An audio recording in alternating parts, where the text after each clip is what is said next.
నాల్కెకో తీరు రుచి పుర్రెకో తీరు ఆలోచన లెక్కనే ఊరుకో ఆచారం కూడా ఉంటుంది.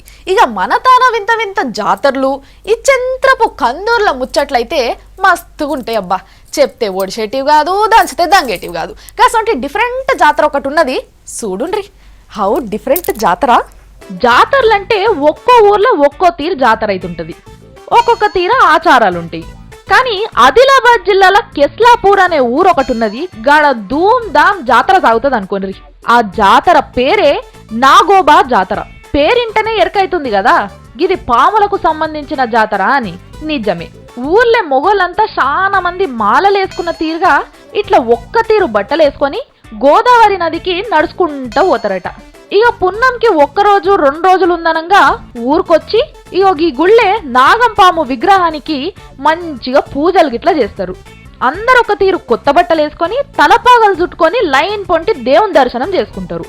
రాత్రికి గిట్ల డప్పులు డోళ్ళు కొట్టుకుంటా బూరలు ఊదుకుంటా దేవుని పాటలు పాడుకుంటా జాగారం చేస్తారు.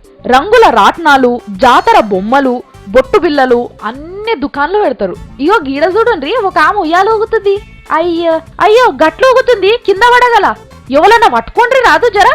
అగో ఆయనతో పడని పడ్డది. అబ్బా ఏం పరేషాన్ కాకుండ్రి మీరు. గిదొక తీరు శిగం అన్నట్టు. ఇక గట్ల శిగం వచ్చిన వాళ్ళ కాళ్ళు కూడా గిట్ల మొక్కుతుంటారు. ఇగో ఈడ మొగోళ్ళని చూడుండ్రి. అగో తాడుతో చేయి మీద కొడుతున్నాడు. అగో అగో మళ్ళా కొడుతున్నాడు. కొట్టేసినాక ఆలయ బలయ ఇచ్చి కాలు మొక్కుతుండు. ఏమైంది ఇలకు అని మళ్ళా పరేషాన్ కాకుండ్రి. ఇది కూడా ఒక తీరు ఆచారం అన్నట్టు. ఆడోళ్ళు మొగోళ్ళు గిట్ల ఒక్క తీరుగా అలా పాటలు పాడుకుంటా కాళ్ళు ఒక్క తీరు కలుపుకుంటా ఆడతారు. ఇట్లా ఏడాది ఏడాది దేవుని పేరు మీద పండగ చేస్తే మంచిగా అనిపిస్తుంది, కోరికలు కూడా తీరుతాయి అని అలా నమ్మకం అంట.